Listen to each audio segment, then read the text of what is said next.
Hello everyone and welcome to 1v1 with Boss Rush Games. I'm your host, Celeste Roberts. Today I have the pleasure of interviewing Nathan Hale and Caleb Webb from Meetings on the Mound, a baseball podcast. Good afternoon, guys. How you doing? Hey, thanks for having us on.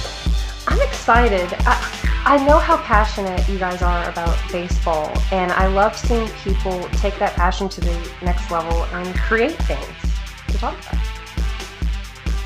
Yeah, it was kind of weird how the podcast kind of came about.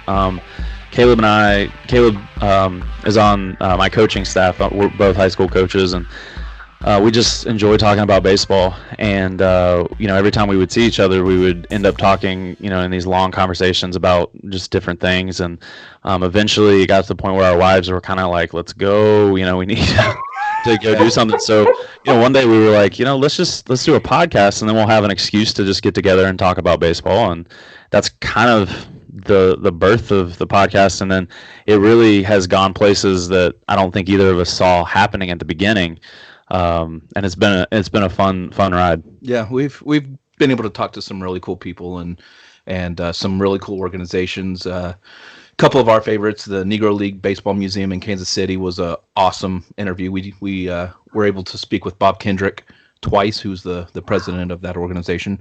The Myrtle Beach Pelicans, that was a fun interview. We were on location with the Myrtle Beach Pelicans. They invited us to their ballpark and gave us a tour and all that. So that was really cool. But we never thought we'd be able to talk to some of the people that we've talked to or met or made the connections that we've made. We figured we'd just get together and act like idiots and talk about a game that we love. And here it is a year later, and we're talking to some really awesome people. I know. I love seeing that because life is too short not to do things you enjoy doing. Mm-hmm. We have obligations, we have responsibilities, you have things to do. And I think it's really important that people have hobbies, something that reminds them of what's the point of being alive if I'm not going to enjoy it? Right. Yeah.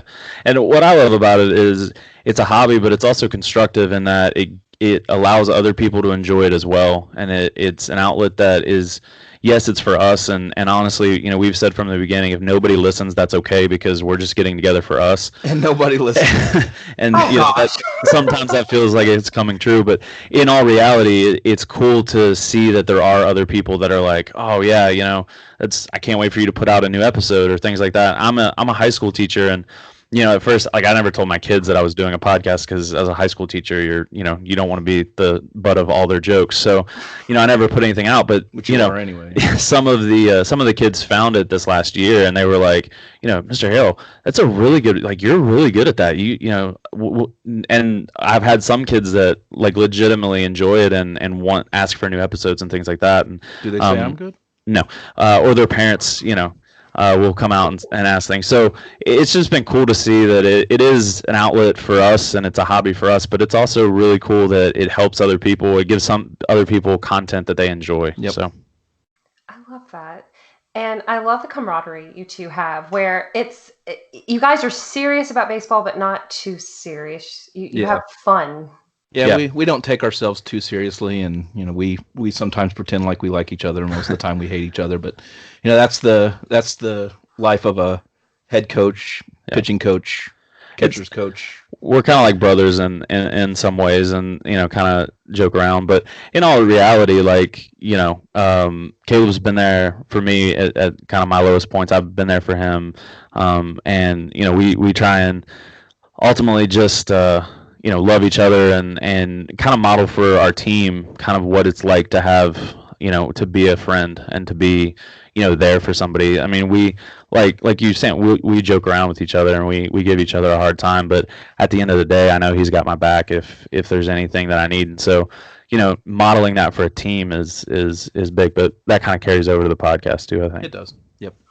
And I probably don't have to tell you guys this because you're coaches and you work with youth, but they're watching. They watch everything. And you have children. They pick up on every little thing.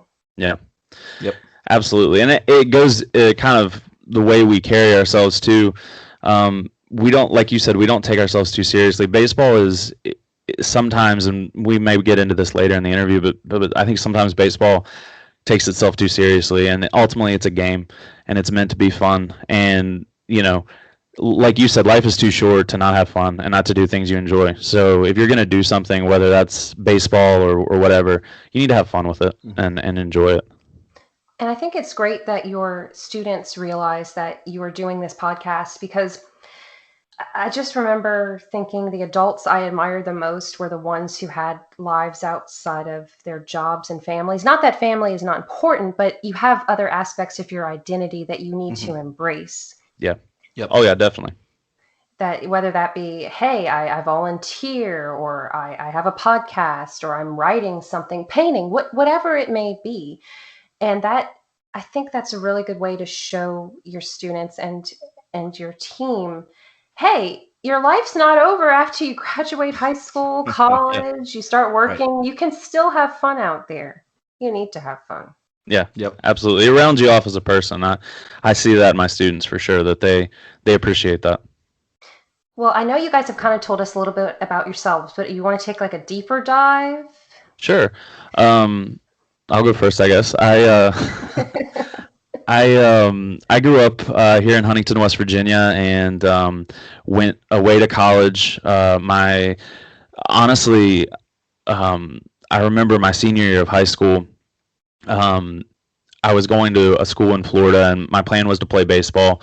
And the lady who set up the classes for the athletes called me during the summer and said, what are you planning to major in? And I had no idea, because I just wanted to go play baseball. So I said, well, I did well in history in school. I was a terrible student. It's kind of funny that I'm a teacher now, because I was such a bad student.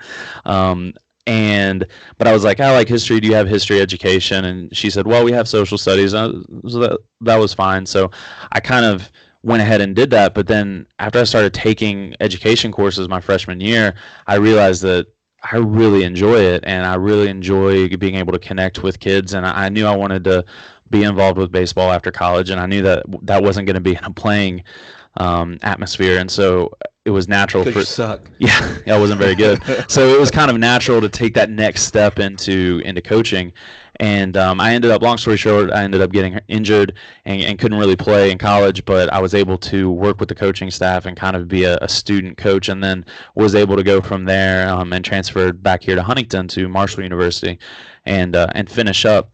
And from there, I was able to do some really cool things. I was able to go to the Dominican Republic for a little bit, coach and teach there for a year, come back here. I got married and started coaching and teaching actually in the school that I graduated from. So some of those teachers that saw me as a poor student, 10 years ago or 15 years ago, now get to have me as a colleague. So that's been interesting for them, I'm sure, to see that. But the thing about that story that I think, as I tell it, that means the most to me is that you can't give up on kids, because a lot of people probably should have given up on me, because I was not a good student, and I had a lot going on in my life. My dad had passed away when I was younger, and my mom was raising me as a single mom, but I wasn't focused on school, and I wasn't a very good student. But I did have certain teachers, and some of those teachers, that's why I went into history education, because some of those history teachers were the ones that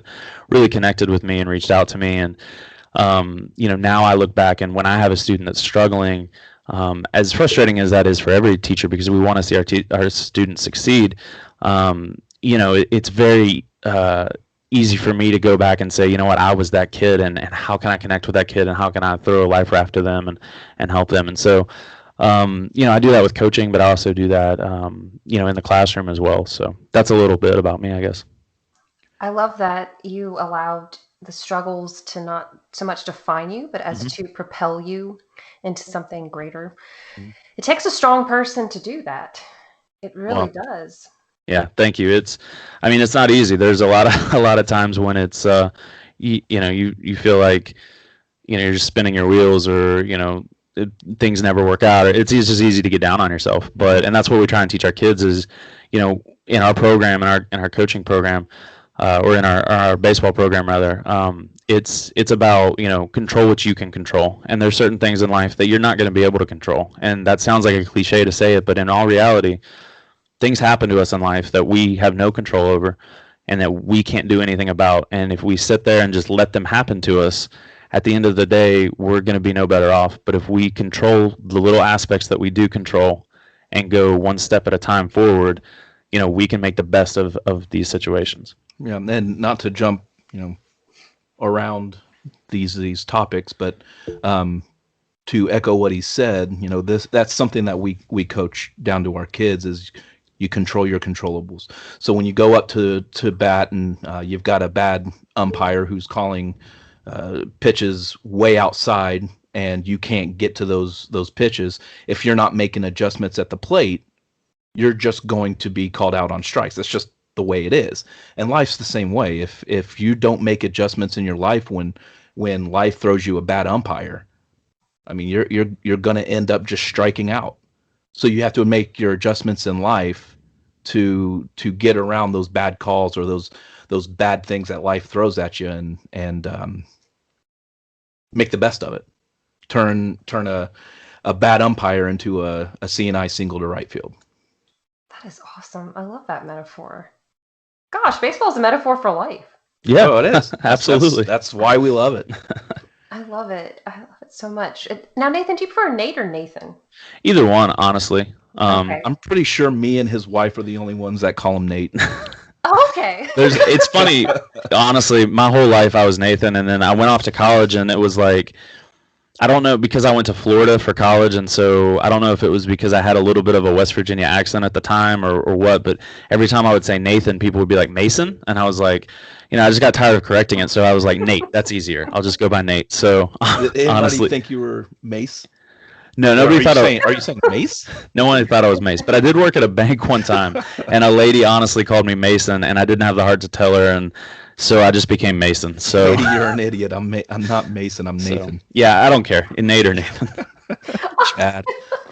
Yeah, I was printed in the newspaper in the spring, and they called me Chad. So that's another option. I mean, I could see those names being. Yeah. Yeah. Okay. Yeah. I get called Chelsea a lot. Oh, really? Oh, I'm sure. Oh, I could see that. Yeah. I could see Chelsea. that, I guess. Yeah. Well, Doesn't make it any better, but. Oh, it's okay. Sometimes I don't have the heart unless it's Yeah. some kind of official document. Like if it's a government document, please spell my name correctly. Well, thank you, Nathan, so much for that. That was really inspiring, and I'm really excited for the listeners to get some feel good, warm and fuzzies. Okay, Caleb, you got to bring the warm and fuzzies. Definitely not as as Nate.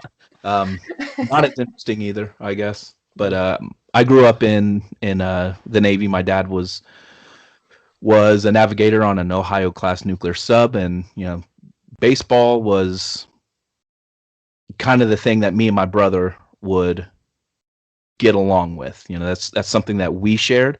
My dad was overseas 6 months at a time, so he was never home, and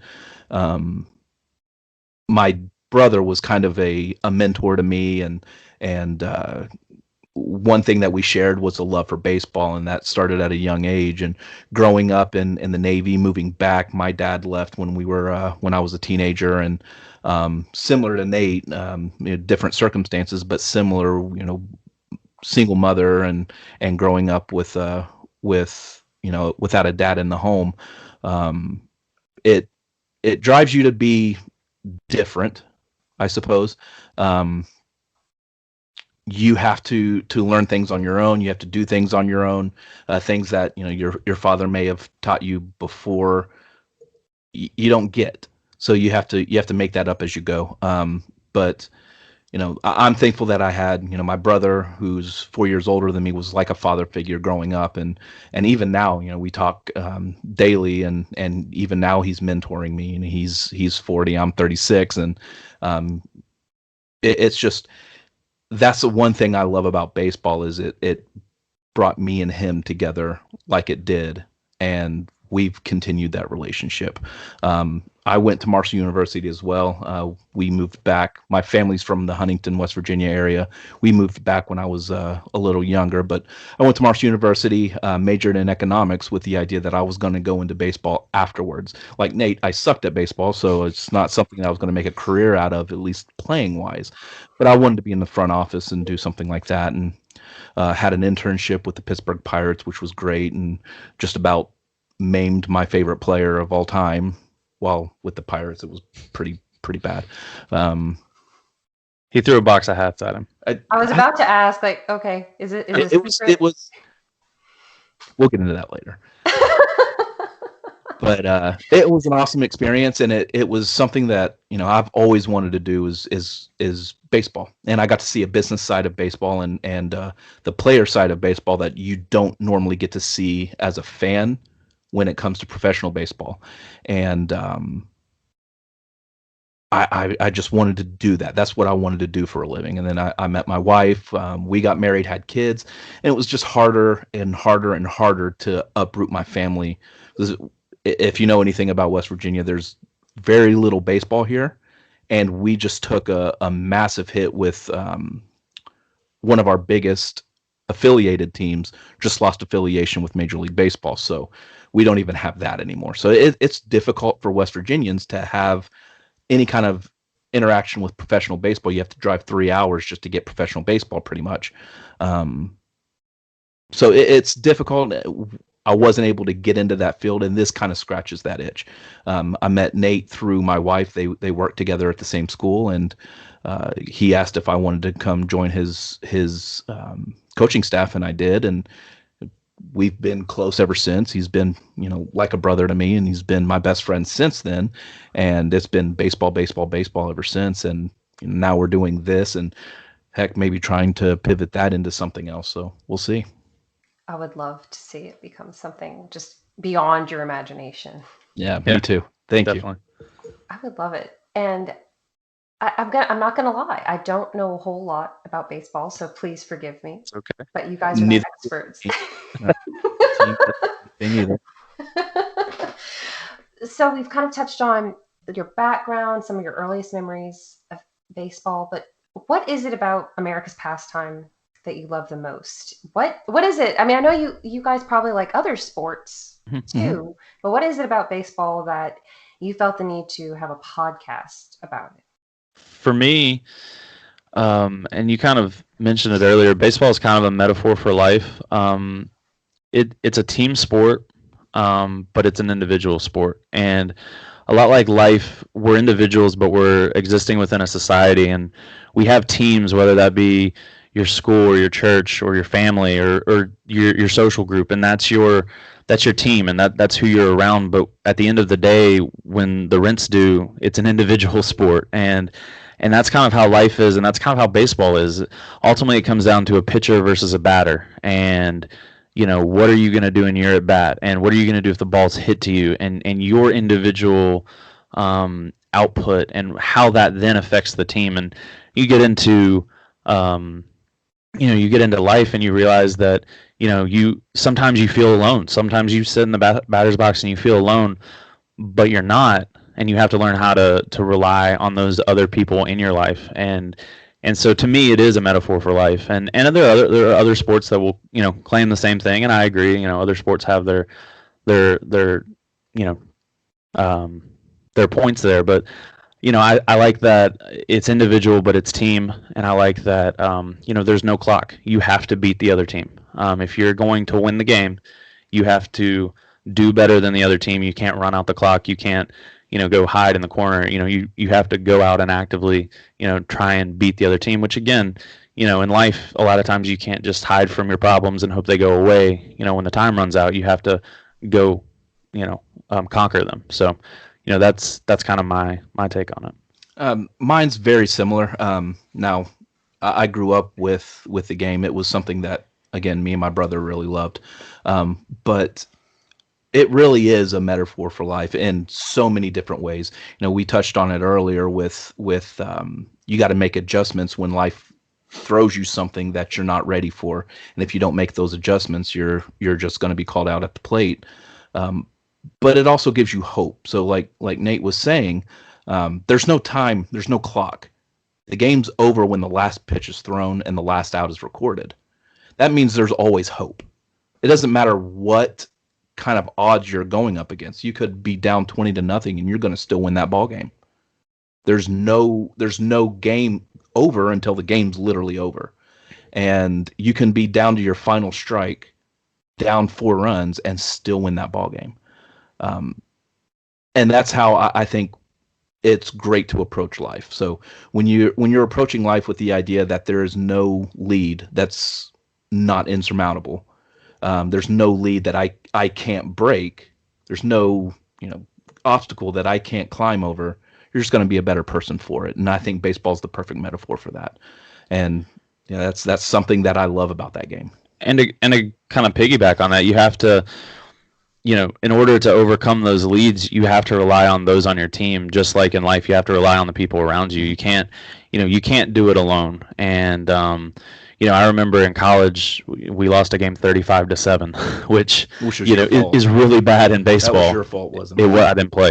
We lost 35-7, but the next time we played that team, we won. 7-4. So it again, not to kind of just pound home the same point, but there is no clock. You have to get the last out, and no matter what, at the end of the day, you and your teammates are the ones that decide kind of the outcome there. And one thing that's unique about the game of baseball, you look at football, you look at basketball, you look at soccer to a lesser extent, but all these other team sports, they have specific plays and specific game plans that are specific to that team, to that scheme, to that whatever that team's trying to do. Baseball's not like that. I mean, you have it to a certain extent, but I can have one guy in one dugout for one inning, go to the other dugout, put on a different uniform, and play the game the exact same way. So everybody's on an even playing field. No matter what, you're going out, you're playing the same exact game. It's played the same way by every single person.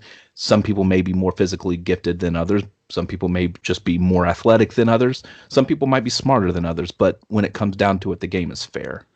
And there will be curveballs again. That might seem unfair, bad umpires or bad hops. Ball hits a rock that shouldn't be there. But that's life too. So it's a game governed by objective rules that might end up throwing a curveball at you every once in a while. So again, it's the perfect metaphor for life. And one of the cool things that kind of goes with that is the fact that a lot of people don't realize this, but back in like the 30s and 40s, players would leave their gloves on the field, and then the next team, when they would go out into the field, they would use the same glove. So you would use the same glove for both teams. And so, that just kind of speaks to the fact that even in the origins of the game, it was a level playing field. It wasn't you're going to get an advantage because you have different equipment. Everybody used the same gloves, and it's funny to think about that now because you think of these players that are, making millions of dollars. It'd be kind of silly for them to like leave their glove on the field and then, come in and go. But like, again, that's just, it's the same rules for everybody. And that's what makes it beautiful. Whenever I think of baseball, I just think of how much it's woven into our culture. In the NFL, I think sometimes it gets the largest share of attention. I don't know if it's the marketing, the excitement, the scandals. I don't know what it is. But whenever I think of baseball, I think back to even when kids are little and their mom or dad wants to go, hey, let's go and throw the ball and practice catching at the mitt. Just wholesome things like that. And I know that baseball has had some sordid moments in its past with steroid use and whatever, that's on the player. But overall, it seems like such a wholesome sport. Mm-hmm. Is that an incorrect interpretation? No, I think you're absolutely right. And we've actually talked about this on our podcast before. Baseball is a relational sport. Mm-hmm. It's a sport where you are, and most people that love baseball, when you talk to them, they all have a story about how they got into the game and how they fell in love with baseball. And whether it was, Caleb and his brother, or me and my brother, or me and my dad, and it's a game that families a lot of times teach each other, or friends teach each other. And so, kids playing in a sandlot, type of thing, or playing in the neighborhood or playing in the street. Like, that is what baseball is all about, and it's a relational sport. And it kind of goes back to that not having a clock, where if you go to a baseball game, and I've had people that are like, because they know I like baseball, and they'll be talking to me and they'll say things like, well, I can't watch a game on TV, but going to a game is a lot. And I'm like, yeah, sometimes games on TV are boring, but when you're at a baseball game and it's a warm summer night and there's hot dogs and cold drinks, and you're able to kind of sit there and watch a game with somebody next to you, and just the pace of the game allows you to build a relationship with them. It's not like football where, I went to a football game Friday night and it was enjoyable, but ultimately, the only time I was able to talk to the person next to me was like in between plays. I might have 10 seconds, and that's if the crowd's not loud.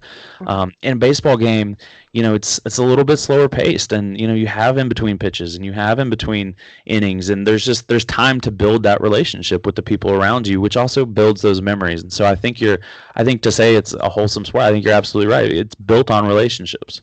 And that's not to say that there's not a bruised history when it comes to the game. Oh yeah.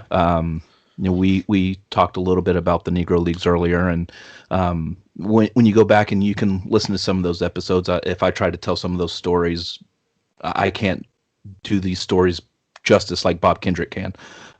But when you look at the history, the 20s, 30s, 40s, 50s, that separation between white America and black America. And it was so distinct that, at the ballpark, if you had crowds of white people on one side, you had them separated from black fans with chicken wire. And that's one cool thing about the Negro League Museum is everything is separated by chicken wire to kind of illustrate that. And Bob Kendrick would tell a story that I love this story about Satchel Paige.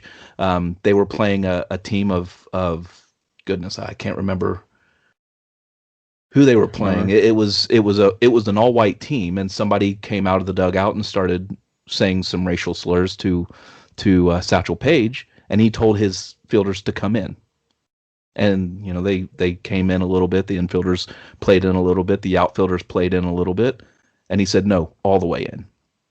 So they all came in and sat around the pitcher's mound while Satchel Paige struck out the side. So it's a game that transcends race, relations, color, whatever. It just transcends, and it makes everything an even playing ground. So it doesn't matter where you come from, who you are, or whatever. I just got to be better than you. And if I can strike you out, I don't care who you are, who you think you are, I've got you right now. And the next time out, you might hit a 500-foot bomb and do a bat flip on me, and that's okay too.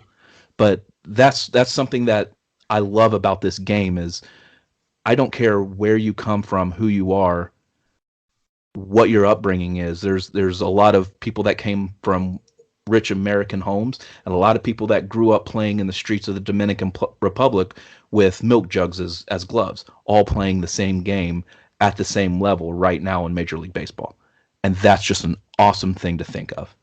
So there are natural inequalities in the world, and baseball evens that out. That's beautiful.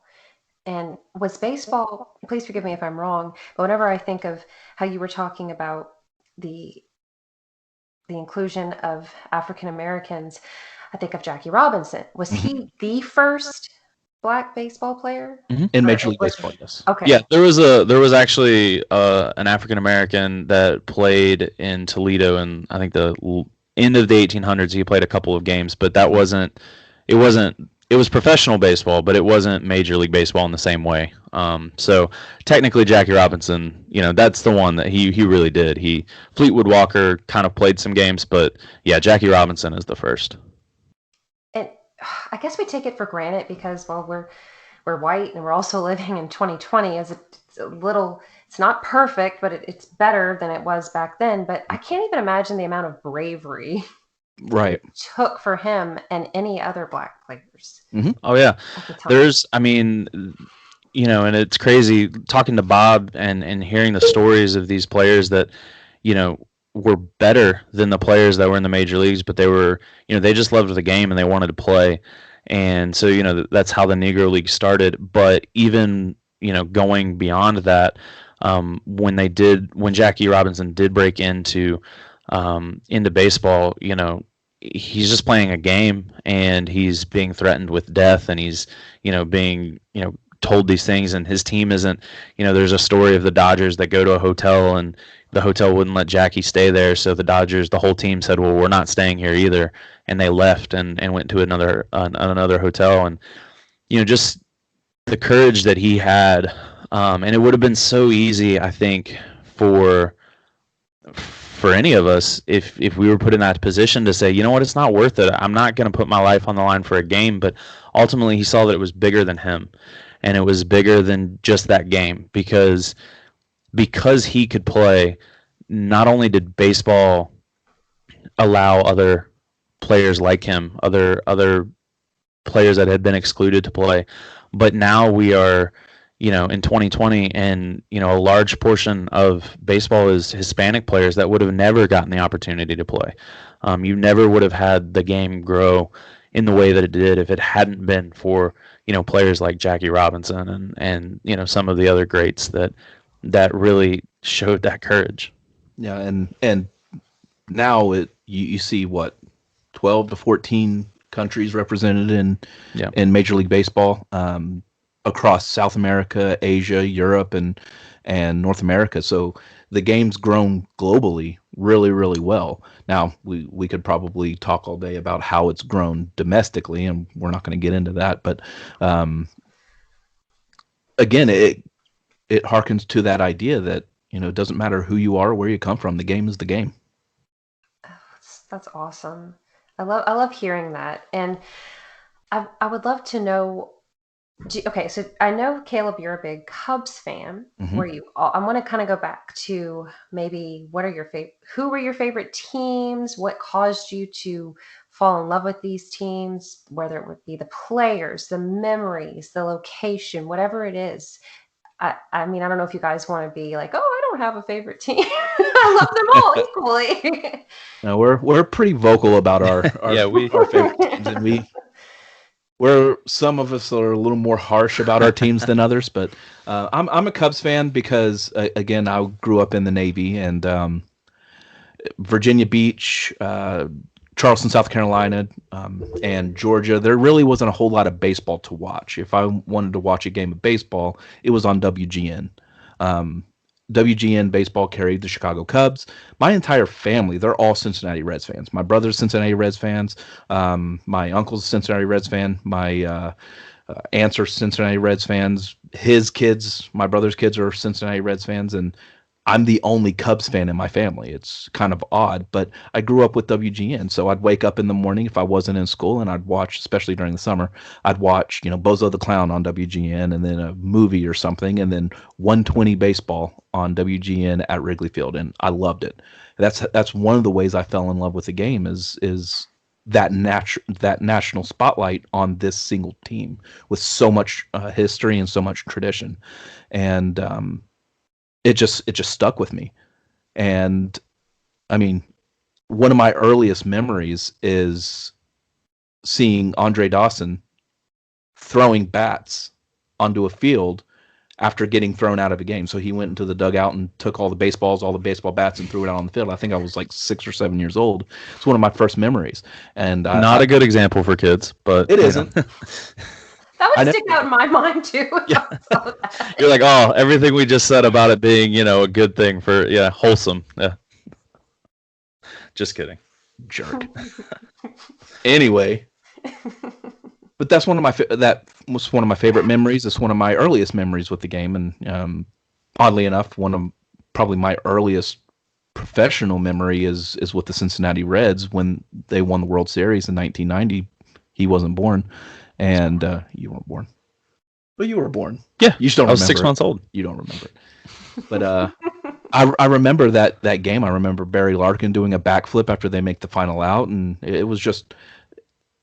I'm shocked that I didn't become a Reds fan because it's so ingrained in my family. but I just went the way of the Cubs, and it's always been that way. I've just been a Cubs fan.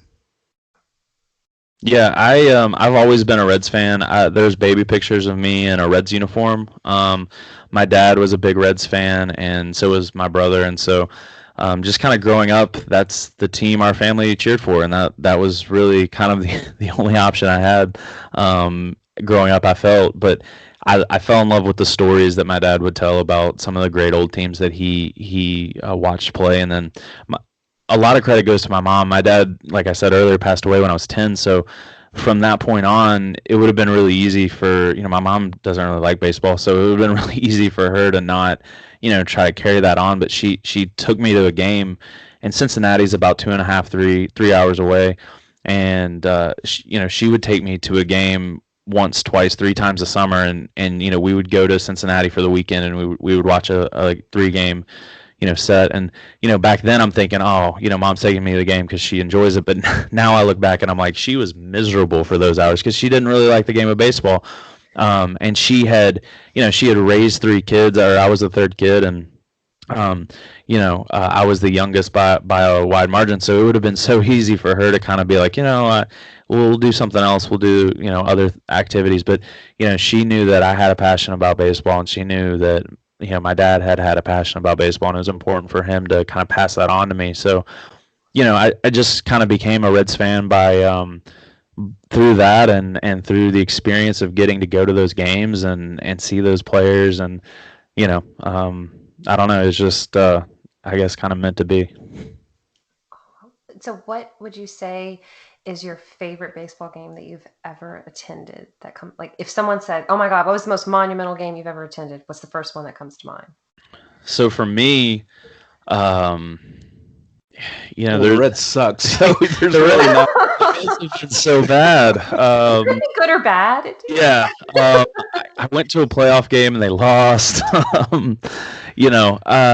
Honestly, it's not even, and I love the Reds are definitely my favorite team, but honestly, it goes probably my favorite game that I attended is probably a game in a playoff game in the Dominican Republic. My brother lives in the Dominican Republic, and I've been able to go over there several times. And I was able to go over one time when the team in his town was in the playoffs. And Dominican Winter Ball is where a lot of players from the States will go over, and they'll play in the winter, and they will kind of work on their craft and try and get better. And but Dominicans are crazy about baseball. And so if you watch, if you see highlights of like European soccer where they're like chanting, it's like that, but with baseball.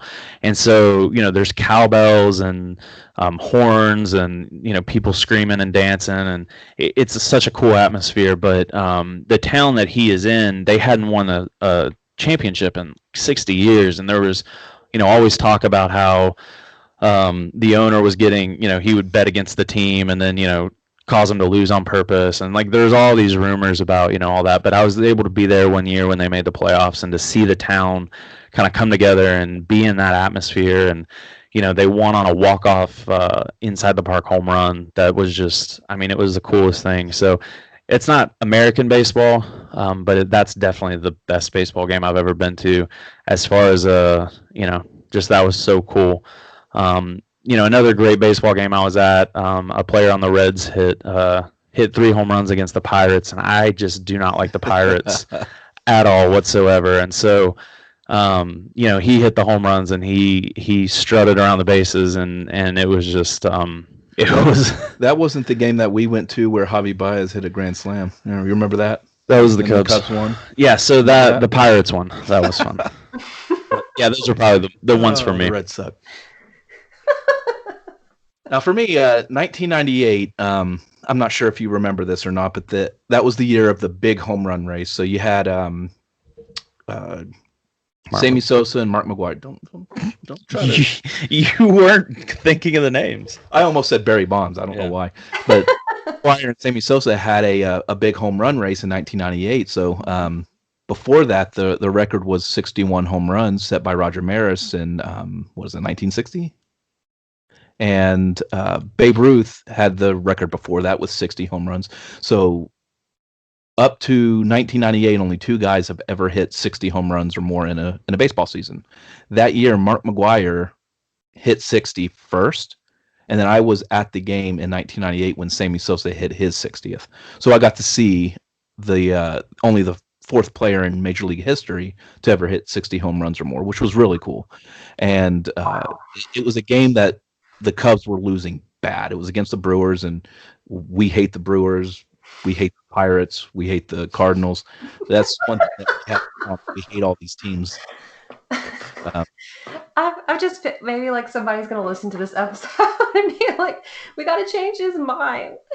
Let's contact meetings on the mound. Just probably don't like our team either. So no, it's all in love, equal. But yeah.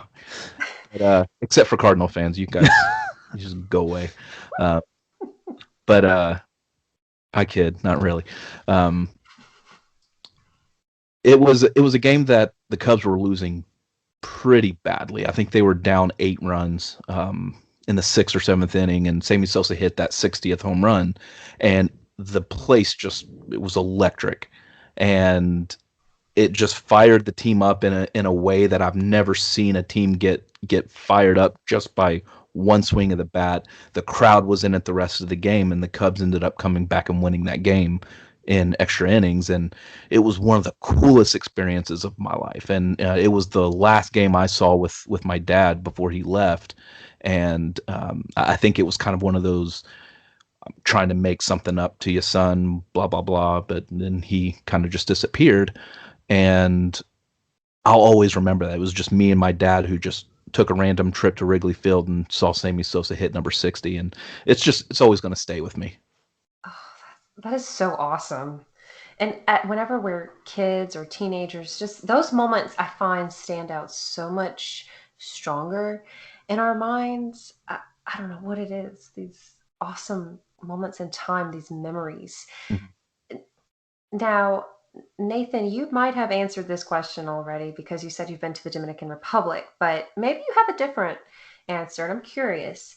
So with baseball being in different countries, is there a particular culture's baseball game that you guys would like to see more than any others? I think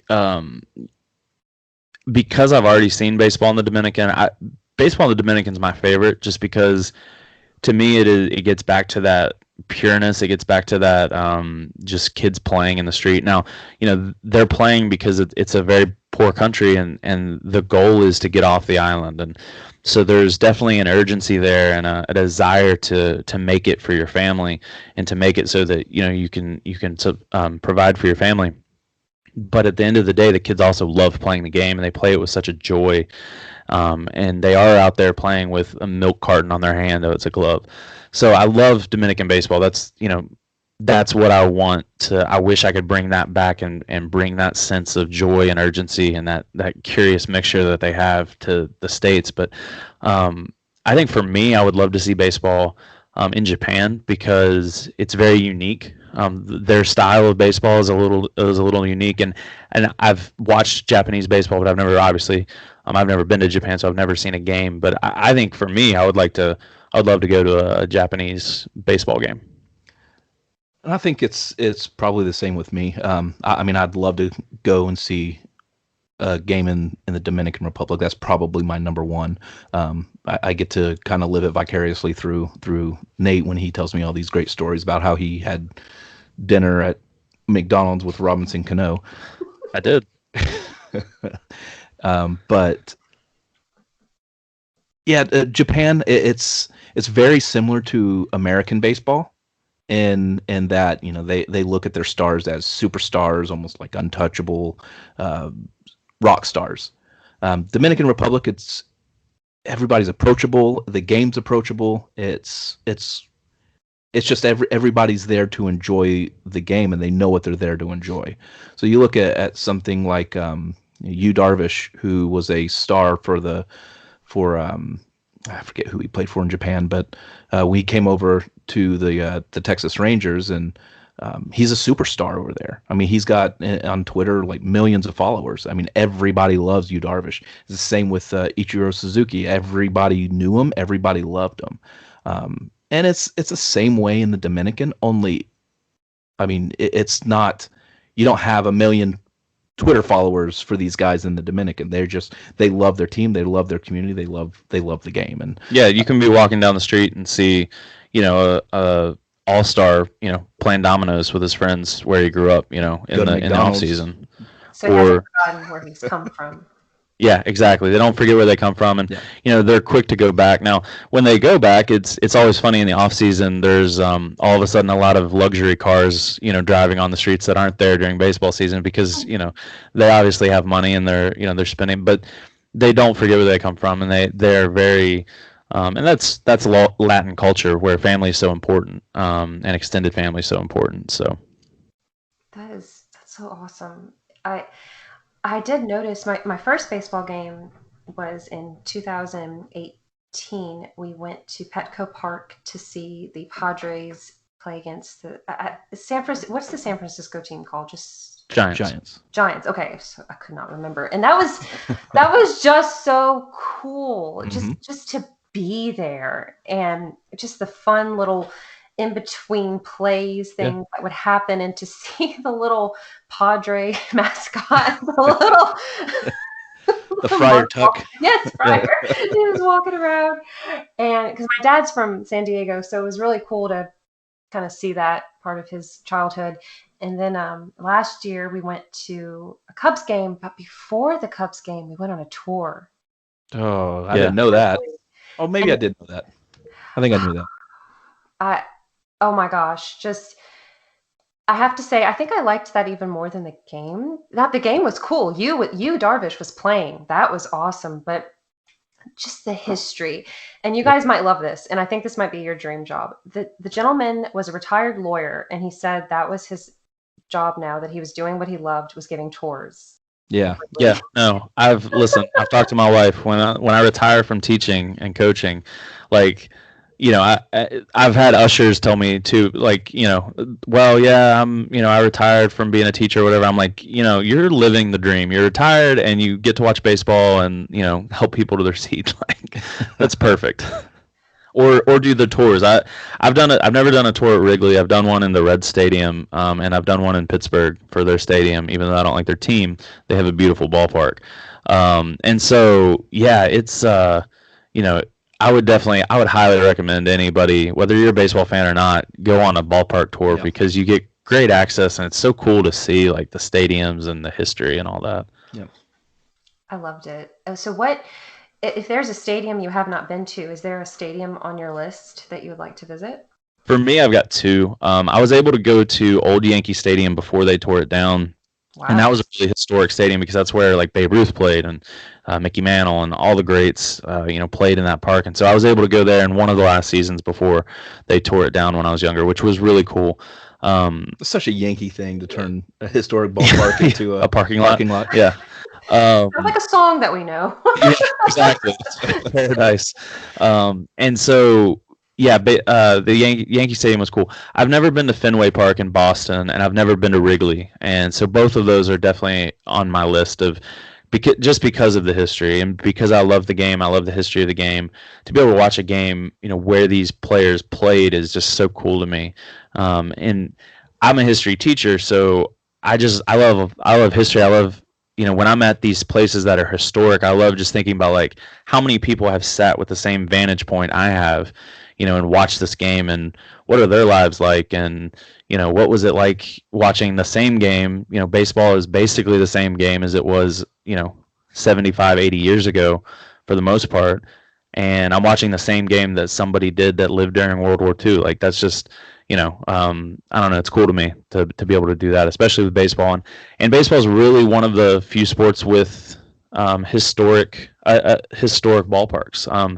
Football, there's a couple like Soldier Field in Chicago, but it's not really the same. It doesn't have the same allure as like a baseball park. Right. And, basketball doesn't really have that. So it's really cool to have, these historic ballparks that it's like, all these greats played here and people came and saw games here just like I'm coming to see games here today.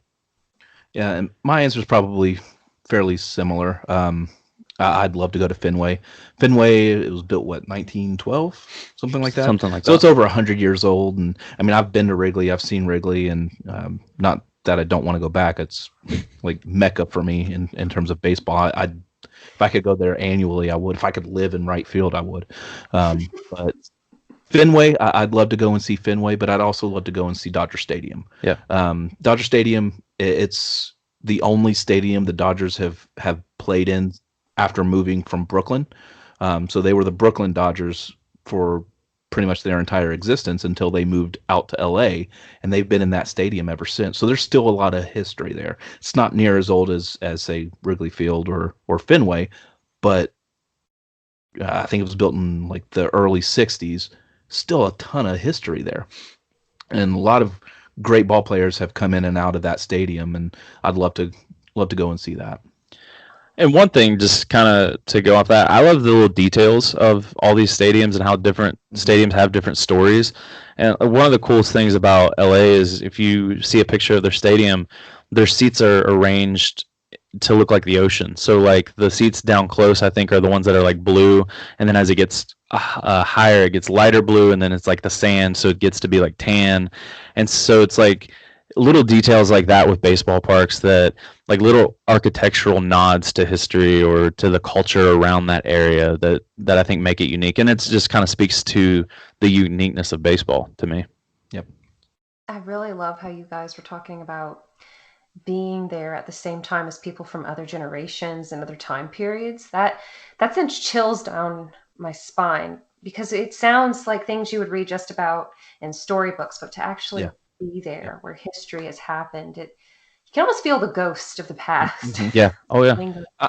I'm sure you've heard of Babe Ruth calling a shot in the World Series, the famous home run.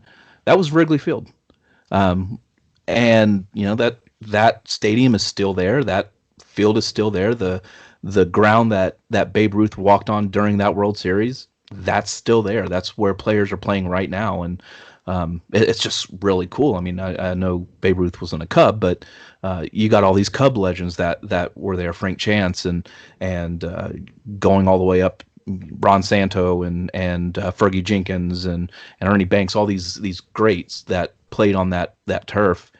And now, our favorite players are playing there, and you're right. It's like the ghost of history are still there, and that's a common theme in baseball movies and things like that. Yeah, I was gonna say, baseball movies. There's a famous quote. I think it's from. Now I'm gonna blank. I think it's from For the Love of the Game, but he basically says it's really hard not to be romantic about baseball, or how can you not be romantic about baseball? And I think it goes back to that idea of just the ghosts of the past, but also the stars of the future and the stars of the present.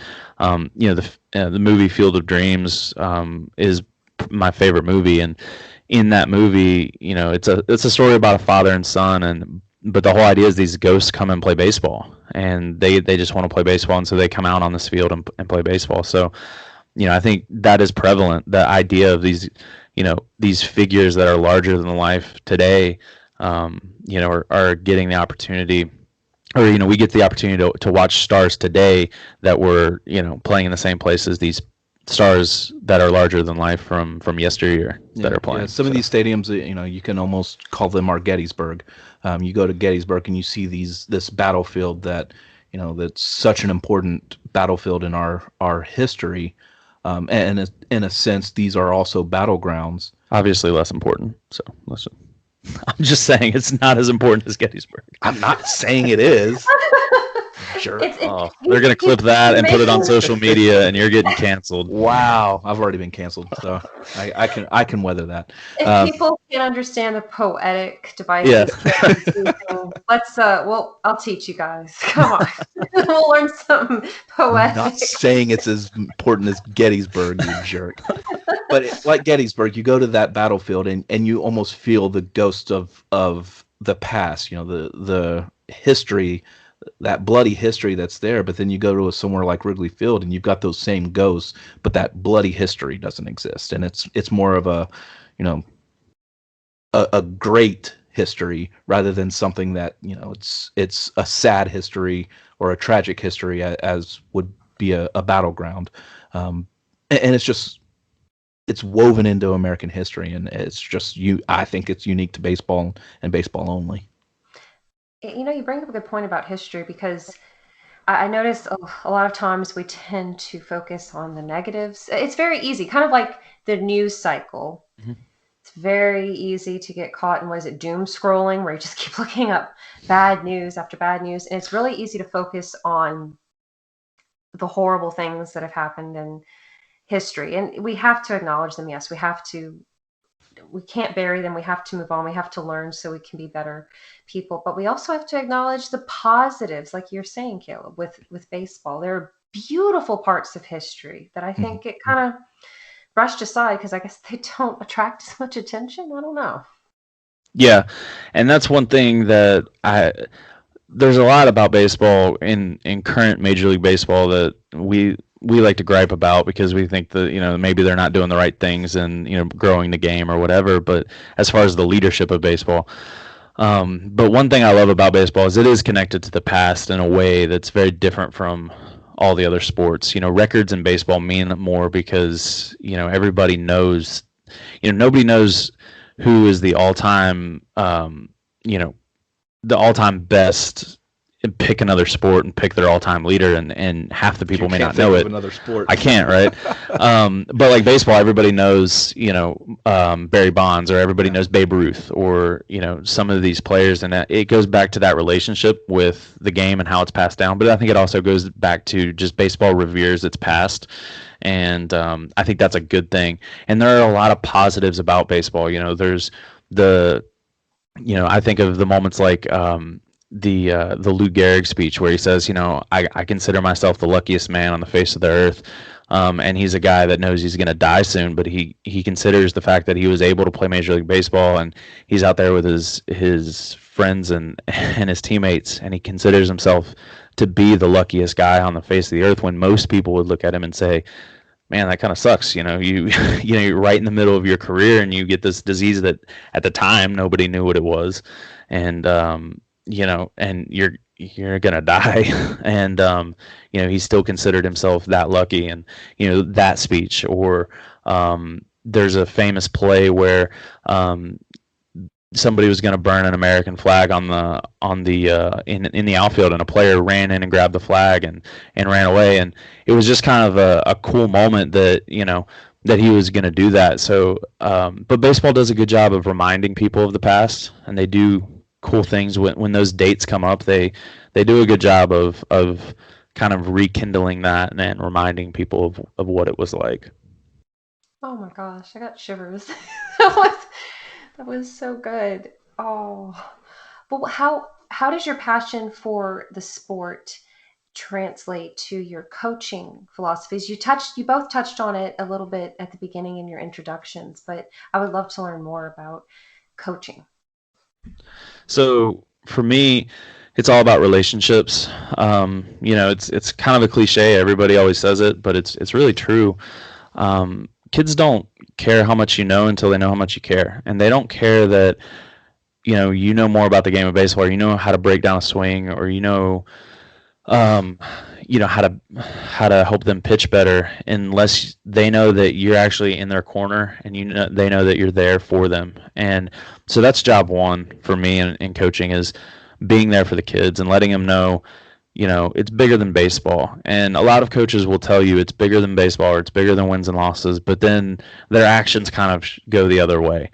And I've known coaches like that. And for me, I've had kids come to me before and say, I can't be at practice because I have a test. And, to me, I'll every time tell that kid, go study for the test, because that is more important to me than baseball. And as passionate, and kids see that I'm passionate about baseball. They know that I'm not just doing it as a hobby. They know it's part of my life.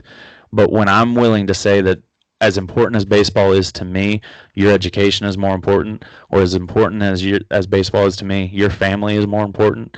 I think that allows them to see and put things in proper priority, and they're able to understand that. So for me, for coaching, baseball is a top priority, but it's not the top priority in life. Most of the kids I coach, as great as they think they may be one day, and how as great as I hope that they will be one day, just statistically speaking, they're not going to be major leaguers. And so they have to be ready for life after baseball.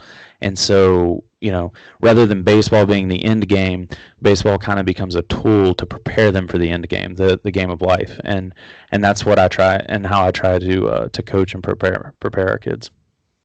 It's about the same. We have a very similar philosophy, and I think that's why we mesh so well on the field. Is we want to build those relationships with those kids, and with me, it's a little different. I'm not a teacher, so I only have a couple of hours a day to really get to know these kids. I get the locker room, and then I get the field, and during that time, I've got to instill in them the idea of what Nate was saying. Baseball is important, but there's, like my personal philosophy, for example, is God, family, baseball, in that order. And there are things in life that are more important than the game. The game just takes you there, and it's a great learning experience for life, and a great, like we've been saying, is a great metaphor for life.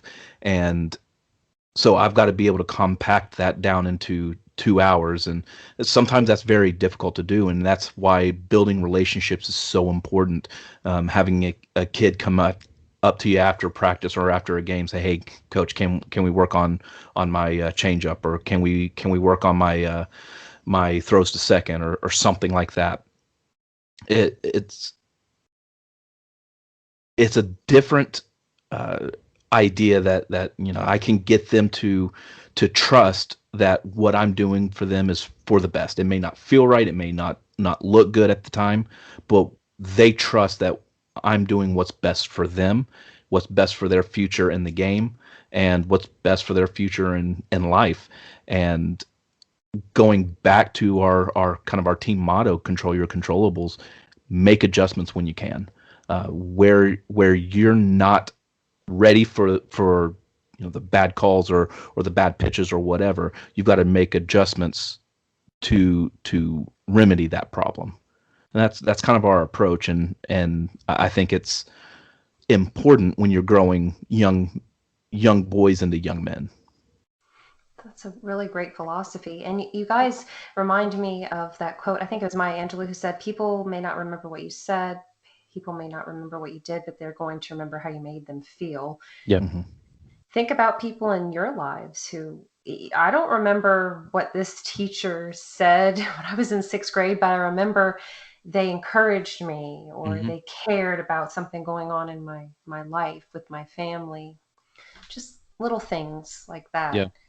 Yeah, and that's part of where our philosophy too kind of brings in, we believe that baseball should be fun, because, we've all been on those teams where adults are taking it too seriously, and I think sports sometimes gets a bad rap for that. You see the videos on Facebook or Twitter where somebody, parents are getting kicked out of a game or fighting with each other, something like that, like terrible moments in sports. And it's like, that's just ruining it for the kids, because the grown-ups are taking it too seriously. And I think that's why, I don't want our kids to be scared of failure. And that's another reason I love baseball, is because baseball is a game of failure. So what I mean by that is, you strike out or you get out 7 times out of 10, and that means you got to hit 3 times out of 10. Well, if that's the case, you're batting 300 and you're a Hall of Famer. You're going to the Hall of Fame because you got to hit 3 times out of 10. It's a game you have to learn to deal with failure. And so one way we learn to deal with failure is we have fun, and not that we have fun failing, but we have fun, and we bring fun into it. We do have fun failing. Sometimes we have fun failing, but we bring fun into it, because one thing I see in the classroom, and my wife's a teacher too, at a different school, but she sees it as well, and we kind of talk about it, is kids sometimes are scared to fail, and I think it's because of social media, and because we compare each other to other people, and we kind of get in this mindset, and we get very competitive, and we're so scared to fail.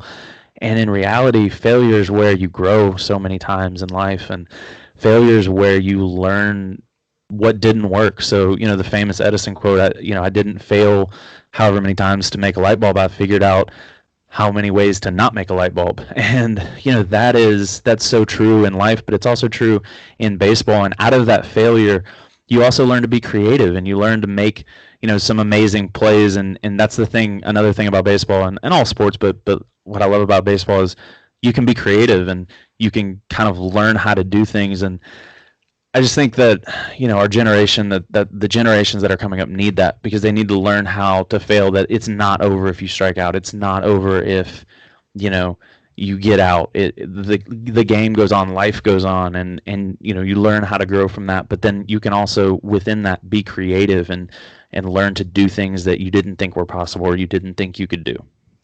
And two, baseball, in my view, it's a sanctuary. That field is a sanctuary for we don't know what some of these kids are going through at home. We might get an idea. Nate would have a better idea as a teacher, as seeing them every day and spending a lot more time than maybe I would. But there's a lot of times that even he may not know what's going on at home, and this is an escape for them. So if there is something bad at home or something going on that they're worried about or scared about or nervous about, baseball's a game that you have to turn it off. Mm-hmm. If you're thinking about the things outside of the game, that failing 3 out of or 7 out of 10 times, it's going to be 9 out of 10 times. It's a mental game. It really is. And it teaches you, I don't want to say meditation, but it's almost a meditative idea that you've got to shut it down. You've got to shut everything off and focus on that pitch that's coming, or the batter that you're facing, the pitch that you're getting ready to throw, or what am I going to do with the ball when it comes to me? So you got to shut everything else out and focus on the moment. So that becomes almost a sanctuary.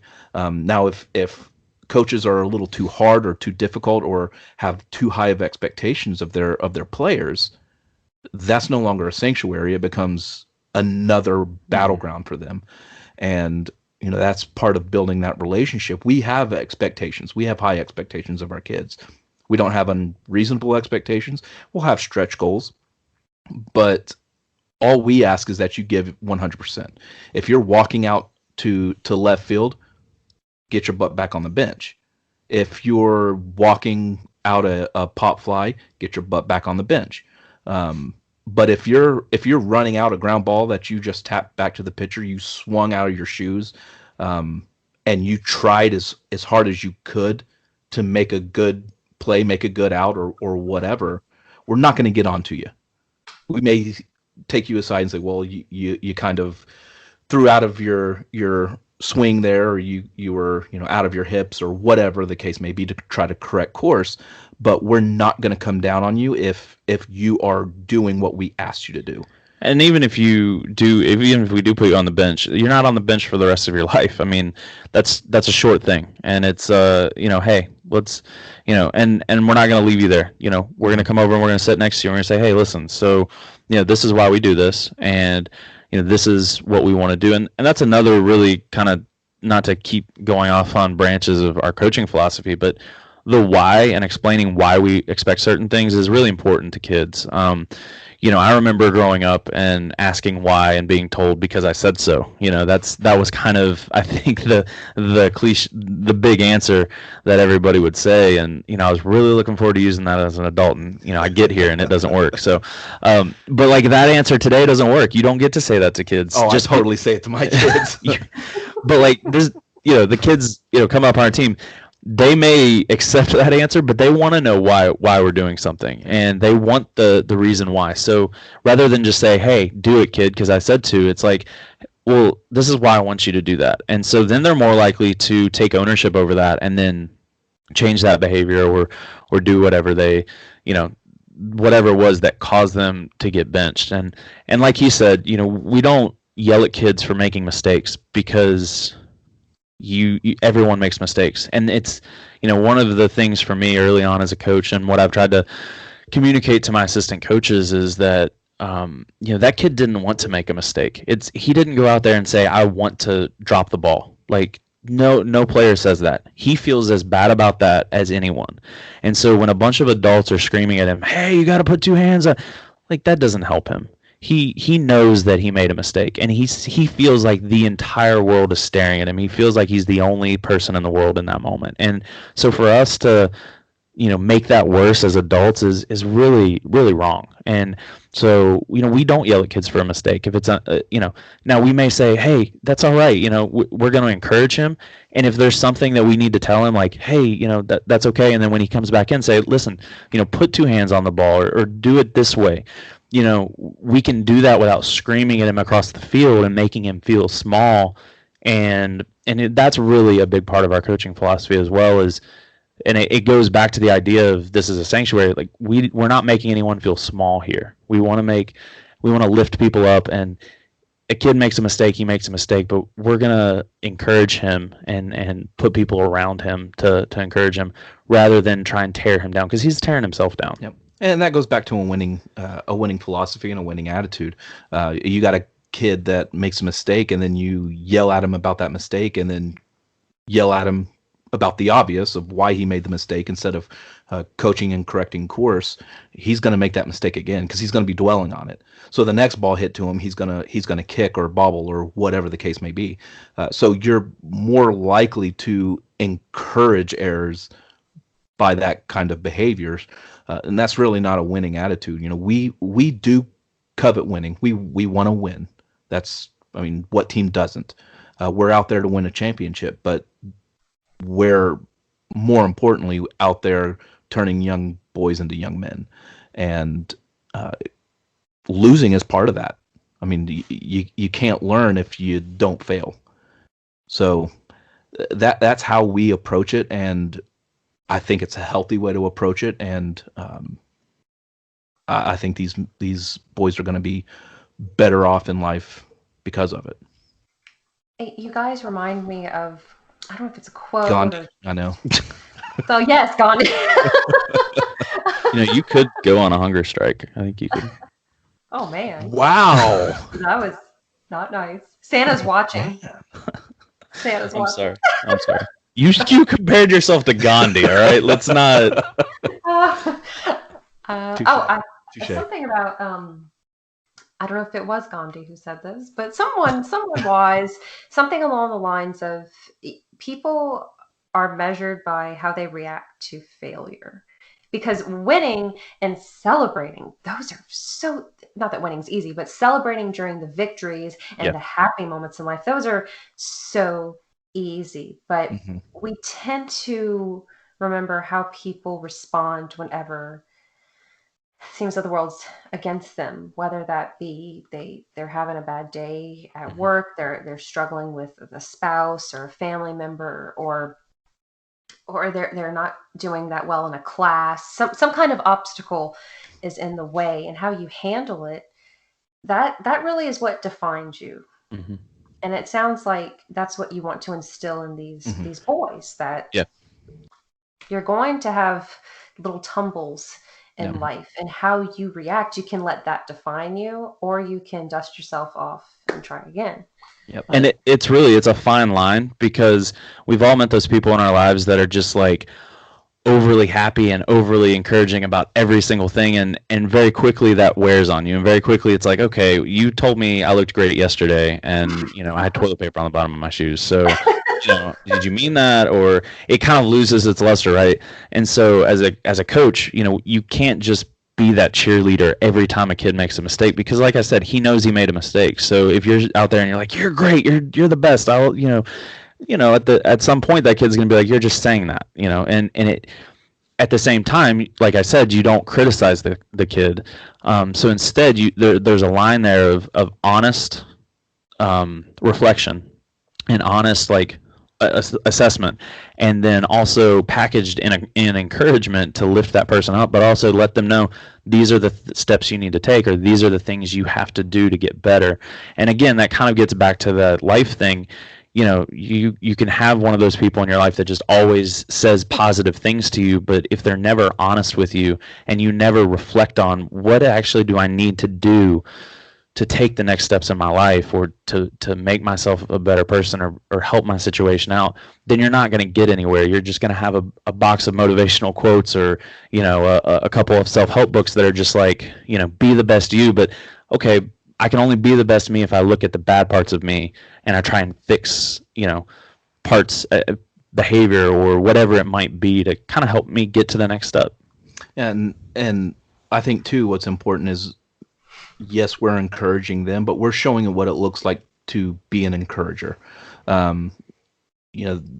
you can have positive rhetoric, like Nate was saying, you have toilet paper on your shoe, or I'm reprimanding my daughter and I've got cheese in my beard. I mean, you can have whatever positive rhetoric that you want, but is that encouragement? And no, it's not. It's just positive rhetoric, and encouragement can be sometimes feel a little bit negative, but you're lifting somebody up as you're doing it, and we're teaching these kids how to be encouragers as well. So they're seeing what encouragement looks like from us, and then we're promoting them to go out and encourage their teammates.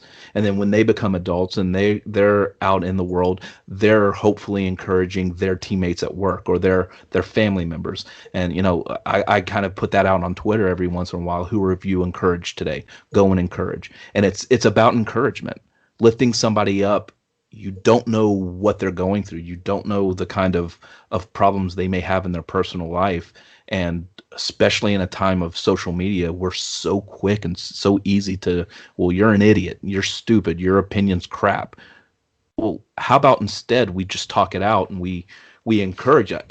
I love the passion that you have in your ideas. I think this is a better idea. That's encouragement while course correcting. And we're trying to teach that out to these guys as they become men.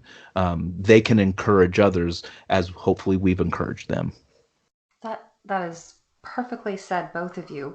It's like anything in life. Like I have an English degree and I took creative writing classes. I didn't want my professors to crap on my work, but I also didn't want them to say, "Oh, you're the next Hemingway," Yeah. Like, what can I do better? Right. Where are my strengths? Where are my weaknesses? Because no one's perfect. Think about even completed works or completed finished games. How many armchair critics are there? I would have thrown this pass, or I wouldn't have made the movie end this way. Just right. Everybody, and like you were saying, Caleb, everybody has different opinions. And I was thinking that about the youth with social media. Every generation is going to have its things that people say, "Oh, I'm so glad this wasn't around when I was younger," or kids today. But I think the more things change, the more they stay the same. The concerns of the children today were probably the concerns of our parents, and even our concerns when we were kids, just slightly different, but the heart of it was there. And I do worry about social media, and I worry about the art of civil discourse, the art of debate. I think people have more in common than they realize. Oh yeah, I agree. The time. We might disagree on politics, we might disagree on religion, we might disagree on anything else, but I think people could find something, at least one thing in common with everybody. Yeah. And that's one beautiful thing about having a team, is because you put 15 individuals together, and even if they're 15 individuals from the same school or from the same socioeconomic class, they're still going to have different opinions. And that's one of my favorite parts about a team is kind of culture building, if you want to call it that. And that's just the activities where we get together and there's nothing baseball related. It's just us trying to enjoy something, whether it's a barbecue or having kids over and cooking dinner for them, or having them over to inflatable alien in our locker room. Yeah, having a 6-foot inflatable alien in our locker room for no reason other than some kid brought it in and we put a uniform on it, or playing PlayStation with the guys. It's ways of building relationships with them, but also them building relationships with themselves, because high school was the same as it was when we were in high school, where you hang out with your group and that's it. And quite honestly, I've had kids on teams I've coached in the past, not necessarily at the school I'm at now, but where they've said, I love the baseball team, I'm also part of the basketball team, but the basketball guys only hang out with basketball guys, and the baseball guys, they hang out with everybody.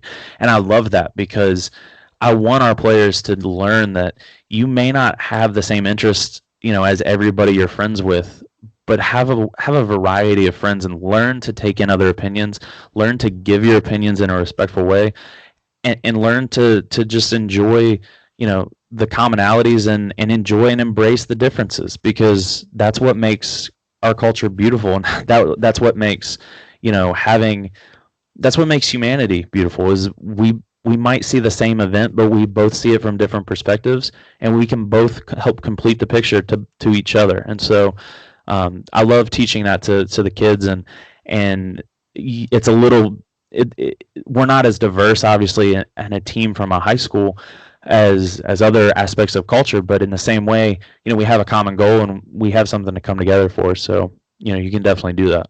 We really are Gandhi. We should write a philosophy book. I don't know. Gandhi's philosophy on coaching baseball. Once I learn how to write, I think we might have something. I think you know how to write. No, listen, this is totally off topic, but I got my master's. I had to put together a portfolio, and it was like 70 or 80 pages of coaching philosophy and different things like that. And Wow. so I gave it to the English teacher at my school, and I was like, "Hey, can you be my proofreader? I'll pay you." And the marks that came back, I was so embarrassed. I was like, because she gives it back to me, and I'm like, "Listen, I'm not a great writer. I'm sorry. Please don't think bad of me." But so yeah. Anyways, we'll get an editor or somebody to write our book. Well, I want to ask, because you mentioned about parents getting kind of volatile. Mm-hmm. How do you handle those kind of challenges while coaching? You want me to answer that? Listen, that's all you, man. That's your department. Well, as head coach, it usually is. But for me, okay, so one of the best pieces of advice I ever got was from actually my college coach in Florida. His name is Raul Hernandez, and he's actually a high school coach and athletic director down there. And he told me one day, I called him for some advice, and I said, "Hey, coach, how do I?" And by the way, that's one thing I love about coaches and athletes is once they're your coach, they're always your coach, and you can always call them for advice. And I love being that for our guys, and having that relationship. And that's one of the reasons to build the relationships is so that you get that wedding invite one day, or you get those moments. And I love that. But anyways, I called him up and I said, "Hey, coach, I've got this issue. How would you deal with it? How do you deal with a parent who either wants to be too involved or gets too emotionally invested in things like that?" And he said a lot of coaches will tell you, keep parents at arm's length. You don't want parents in, it's your program. You don't want parents meddling around. And he said, honestly, what I do is I let parents in and I let them see what we're doing. And that's kind of been my philosophy too. And I think that helps because a lot of times that frustration that parents have, whether it be with umpires or the game or whatever it might be, I think a lot of that comes from kind of feeling like they're on the outside looking in and that they don't have control over it. And we see how people react when they don't feel like they have any control. And my message to parents in every year when we have our beginning of the year meeting, we have a parent meeting. And every year I tell them, I have the same goal for your son as you do. You want your son to go to college and get a scholarship. I would love nothing more than for your son to go to college and get a scholarship. If you want your son to have fun playing in high school, I want your son to have fun playing in high school. Whatever it is, no matter what it is that you want for your son on this team, I guarantee you that I have the same goal because I want what's best for your son, and I know that you want what's best for your son. So, I want you to feel like you're a part of this process, and if you ever have questions, I'm here for you. I'll answer whatever questions you have. And I try and give them a voice within the program. Obviously, they don't get to coach, and I think they respect that, but at the same time, it's my job to kind of make them feel like, one, they're heard because they're important, and two, that we're on the same team. And I tell them that too. I say, look, I'm never gonna talk bad about you in a practice. And I've been in practices where coaches have said, because a kid was late, well, what's your mom late again? Like, and kind of degrade or be rude about a parent to a student. And I'll tell my coaches and I tell the parents, I'm never going to talk bad about your parenting style, your parenting decisions, anything like that, because that is your battle, and that you're the parent, not me, and so you're more important in this kid's life than I am. But the flip side of that is on the ride home from practice, we're on the same team. Don't be bashing my coaches like, well, Caleb doesn't know what he's talking about. He's teaching you that. That's not right, because then what that does to that kid is it confuses them, and it then puts that kid in a tough spot. And so, I try and just bring the parents in and let them realize we're on the same team and we're fighting the same battles. And part of that is we have a philosophy in our on our team where we don't complain about calls. Like, we don't complain about what the umpire says.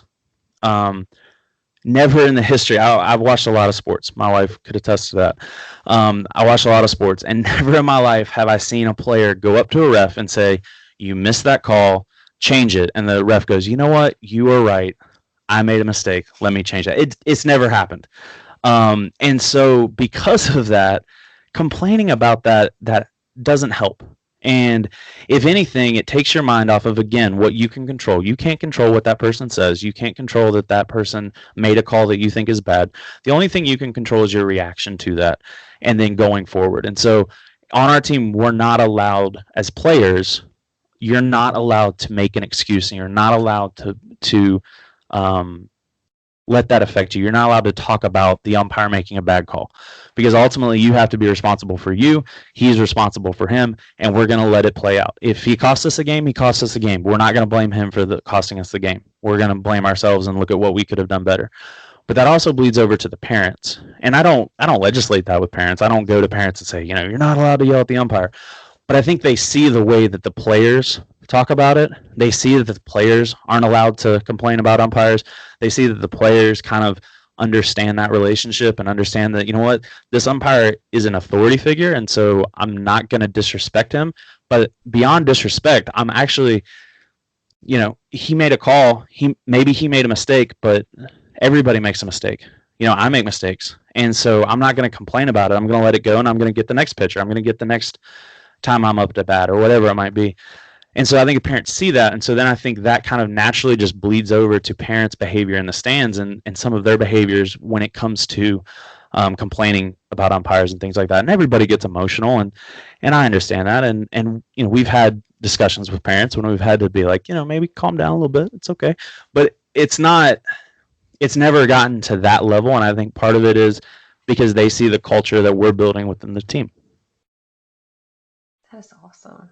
And I like what you said about people don't like to not have control. It's scary. Yeah. It is terrifying whenever things happen. And I find that whenever people are fearful, it's either fight or flight. And Yep. sometimes that fight comes out, that the screaming, the antagonizing. And we're all human. We've all had those moments, those days, whatever it is. And I love that you tell the parents, please don't badmouth me, just the same way I'm not going to badmouth you. Kids, it's not only is it disrespectful, even if you were coaching adults, but kids especially, they need people to look up to. They don't fully understand how the world is yet. Yeah, and then they're put in a position, like I said, where it's, well, my dad said that he doesn't know what he's talking about, so should I listen to him or should I listen to my dad? And, it puts kids in an impossible position too. And, I don't want to do that to the kids. Oh, that's awkward. Oh, gosh. It's like if a friend calls you and wants to complain about this other friend. Yeah, exactly. Oh, boy, don't hit me like this. Yeah. Well, what are some challenges you've seen or experienced with baseball in any capacity? Maybe you watched a game where something went a little awry, or as you've both coached, that you've seen some challenges that you've had to overcome, or things you would have done differently? Yeah, so one of the biggest issues that I see with baseball, and it kind of goes to, we won't get into the bigger issues of baseball leadership and things like that, but sadly, I think baseball, like you said, you brought up baseball and you said, it's wholesome. It's kids playing in the front yard or in the street, the sandlot, and that we talked about that. But sadly, that's not what baseball is anymore, and to a lot of people. And baseball is becoming very much a niche sport, I'm afraid, at times, and it's becoming a travel ball sport. And I think travel ball is great, and it's a great opportunity. But basically, travel ball is where you have these organizations that your parents pay a lot of money to, and then you travel around and you play baseball. Well, that is great unless your parents don't have a lot of money to pay, and you can't pay to play in that organization. And so one thing, we've come up against, even here in our town, the local league that was free for everyone to play in has kind of disbanded so that these travel organizations can happen, which is, again, is great if you can pay for that, but there's a lot of kids that are missing out that don't have that opportunity. And so for me, one of the things that, and Caleb and I have talked about, maybe remedies for this and things we can do to kind of help this. And, we would love to, one day start our own league or do something, but we want to bring baseball to everybody. We don't want it to be exclusive. We don't want it to be exclusive to, kids that have money. We don't want it to be exclusive to kids that have, this. Not that, and that's not to talk bad about the kids that do, because it's not their, it's an advantage that they have, but it's not bad that their parents have money. But it also shouldn't mean that they're the only ones that get to play baseball. It should mean that everybody gets to play baseball, and everybody should get to learn these lessons. And so, for me, that's one of the biggest things is baseball's kind of slowly become that sport that's just for the wealthy in some parts of the country, and that's sad. And so, building more parks, teaching more kids the game, those are challenges that we try and overcome with that. Yeah, it's the exact same for me. Going back to, again, we don't want to talk too much about leadership, but leadership in Major League Baseball, for example, isn't doing well growing the game domestically. They do great growing the game across the world. We're seeing more and more countries in the world being interested in baseball, while interest in the United States is starting to dwindle, especially in the inner cities. People just, they don't have that interest in baseball because it's not accessible. It's very easy to grab a basketball, go out to a public park, and shoot hoops. Basketball is extremely accessible in that. Baseball is a little bit more difficult, and then when you add on top of it these travel leagues that can be upwards of $14,000 to $20,000 a year, I mean, yeah, most families can't afford that. So now baseball has become a very wealthy sport where these kids may end up having an advantage. Now, there are some studies that show that these kids that are playing constantly year in, year out are actually at a disadvantage because their body breaks down quicker, their arms break down quicker, their elbow breaks down quicker. So they're less likely to make it to the big leagues. But even then, you've got all these kids that the only place you can play are these types of leagues where you've got to pay to play. It's not good for the game. We're seeing this especially locally in baseball and football, where some coaches are pushing that kind of model. So when they get up to certain levels, these kids have all played together their entire lives, which is also a disadvantage when it comes to baseball. But that's a challenge that we've not figured out yet as a sport. We've got to figure out a way to get past that and get over that without saying no travel leagues. I mean, you can't ban travel leagues, but if we can figure out a way, and there's some organizations like Lost Boys in Chicago that do a really good job with promoting the game in the inner cities, but that's just in Chicago. We need more organizations like that throughout the United States to really grow the game, and it falls on Major League Baseball, who I don't believe is doing a great job at promoting it. Yeah, and to his point, basketball is extremely accessible. Football, the most popular sport. It's not a sport that kids can pick up a football and go play in the park, but like kids, the great part, one of the reasons why football grew so much is Pop Warner and these football leagues, where if a kid wants to play and his parents will sign the consent forms, a lot of times they're free or very, very low cost, and there's no travel involved in a lot of these. And so kids in the inner city or kids in rural America or kids that don't have the money to play a travel sport can play football, and it's no cost or very little cost to them. And whereas baseball, it's like, well, if you need a bat, and that's going to be a couple $100. You need a glove, and that's going to, all these costs fall on the family, not on the organization. Whereas football, I played football growing up, and my mom never bought a helmet or pads. Those were provided to me. I played baseball growing up, and a bat was never provided, and a glove was never provided. That was equipment I had to buy myself. So again, my mom worked very hard so she could provide those things, but not everybody has that ability. And so not every kid can get a glove. Not every kid can get a bat. And Whereas in football, we give those. There's very little cost. Like I said, we give those items to the kids to use, and then we take them home. In baseball, you may have a coach that can do that, but a lot of times we don't give those things to the kids. We expect them to get them and show up to practice with a glove, or they're going to run a lap because they didn't bring their glove. And no kid's going to come to practice and say, well, I don't have enough money to buy a glove. Kids are going to come in, they're going to say, I forgot my glove. Well, then maybe they didn't forget their glove. Maybe they don't have enough money to buy a glove. And so, that causes a whole other stream of issues. So, what I would love to see is I would love to see organizations, and Major League Baseball has tried to do things in the inner city, and they've tried to do things with leagues, but I don't think it's been as extensive as it should have been. And I would love to see more funding for things like local leagues and leagues for players to be able to just play, whether they become great players or not. Just the ability to go out and have fun and be in the fresh air, and part of that funding needs to be, look, we're going to give you gloves, we're going to give you bats, we're going to give you things so that kids can come and play and they don't have to meet any requirements. That's the thing about baseball, and that's the thing about, to me, growing up. When I played baseball in the neighborhood that I grew up in, there were no prerequisites. There wasn't anything required for me to be able to play that game. I could go out and play just because I was able to play. It had nothing to do with how much money anybody had.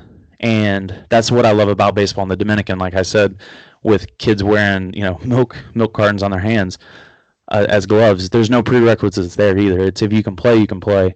And we need to lower that bar, because right now there are prerequisites to be able to play the game of baseball, and I think that's heartbreaking. You can't play baseball if you don't have enough money for a glove. You can't play baseball if you don't have enough money for practice pants, for cleats, for a bat, for all these things, and that's wrong. We need to have it so that there isn't a prerequisite. You can play baseball because you can play baseball, whether you're a boy, whether you're a girl, whether you have money, whether you don't have money. It's open for everybody because it's a beautiful game, and life lessons can be taught. Oh gosh, I think you bring up some really good points, and I don't think it's just baseball, because I noticed some of my coworkers, like, their kids do that travel league soccer, and it's even in dancing. There are, like, I used to, when I was growing up, I remember, my sisters went to their dance lessons once a week, but there's also those competitive dancing studios you can join, which costs money. Yeah. And got to travel with those, and it's again, it's, I guess it could. I hadn't thought about these points that you brought up with those aspects, just how not everybody's going to be able to play, and it's. I'm sure that's hard on parents to look at their kids and say, well, we don't have enough money for you to pursue your dream. And I know that some organizations, they do like World's Finest, fundraisers and stuff, but that's not really enough. And what if it's in the same neighborhood and a lot of the socioeconomic divide is there? Like, what if the neighbors don't really even have enough money to? Yeah, I mean, if a kid lives in an impoverished area, giving him something to sell doesn't really help him, because and one thing, I'm an athletic director as well, and one thing I'm always cognizant of is, if we're asking, fundraisers, first of all, I was a kid, and I remember fundraisers when I was a kid. A lot of times that just falls on your parents. It's like, hey, I've got to sell so much of this, and the parents are like, okay, I'll just sign a check if they can, right? And so, it's that's really what it comes down to a lot of times, is parents have to foot the bill, or even the neighborhood, and maybe they don't have the ability to raise money. So, it does cause issues. And you're absolutely right. I think soccer is the other big sport in America. And it's funny because soccer is another sport where globally it's the opposite. Globally, anybody can play the game of soccer, and you see kids, playing on dirt patches with barefoot.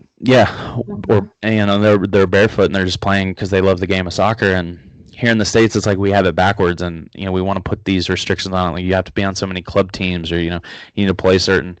And I think what we're going to start seeing with baseball, what we've seen with soccer when we play in the World Cup and things like that, is we're not getting our best athletes because we're putting so many requirements on it.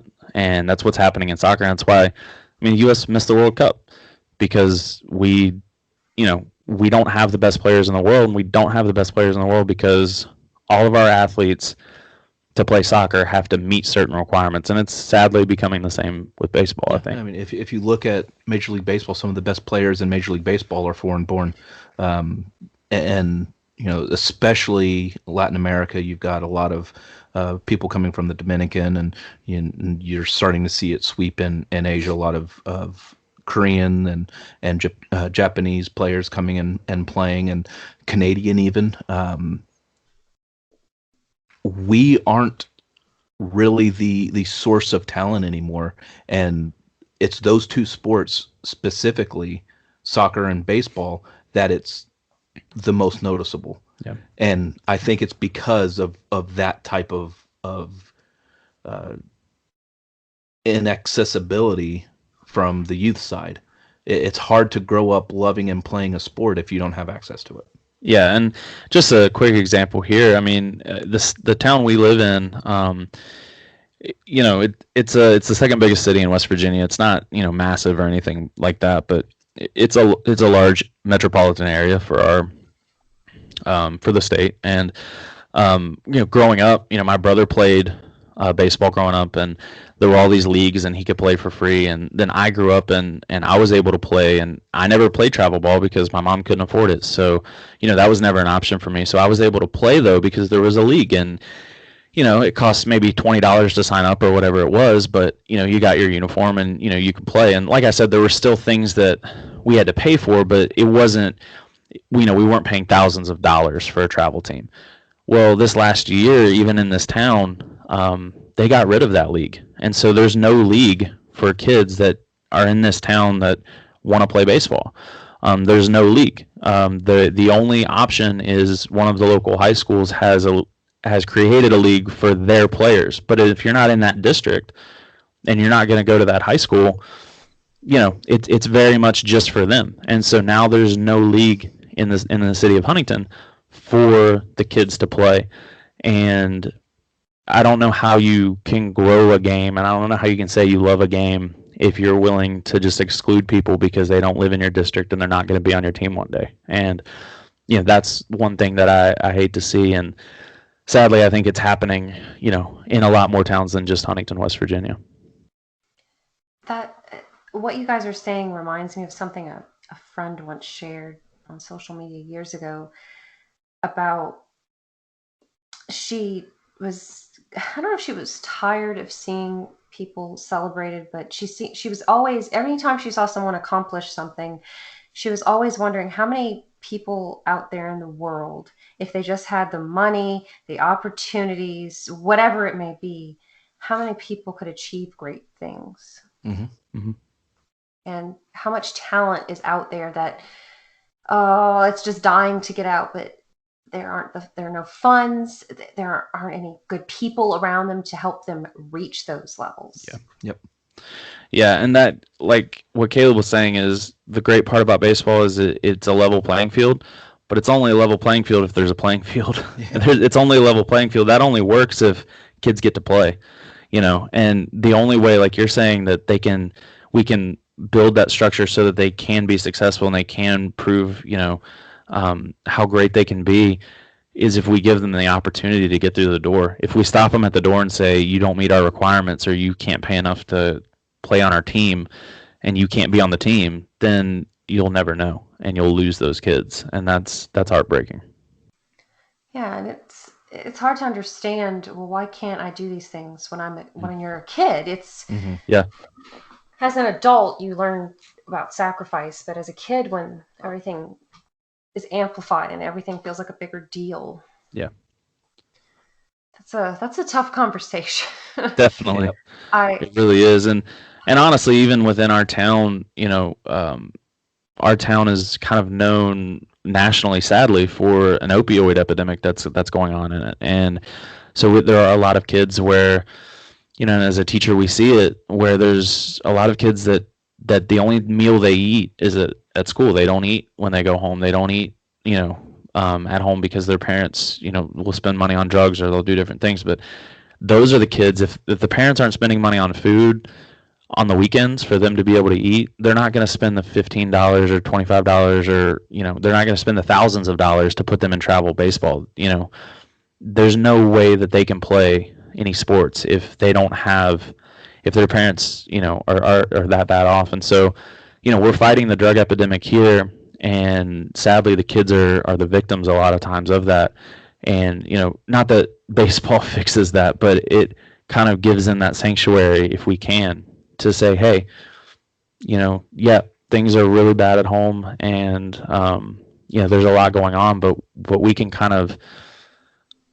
put some positive things in your life using the game of baseball. So, those are some things that, and again, these are things that Caleb and I have talked about, and we've talked with local leaders about ways to try and implement a new league or different things, and so. Hopefully we'll be able to do some things and get some concrete steps, but kind of the pandemic has kind of made that harder. But ultimately, the game of baseball can be that release for some kids, and especially kids that are really struggling. This all goes back to your point that no man is an island, and it takes a village to ensure that everyone is taken care of and everyone's needs are met. Yeah, exactly. Oh my gosh, you brought up the opioid epidemic, and that could be a whole other episode. Really good. I don't even. I don't know. I think we as humanity need to do better for our fellow man. And oh man, I could get on a soapbox about things, and I'll leave it as I think there needs to be more love in the world and more help.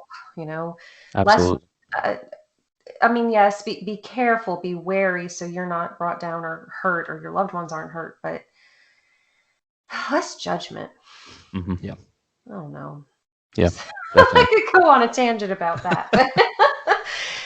But to kind of wrap it up, so you guys have talked about baseball and your coaching philosophies and so many other just fantastic topics around this sport. But what are some things that people can expect from your podcast? If they would turn it on today, what are some episodes you'd like to talk about? Forgot we had a podcast.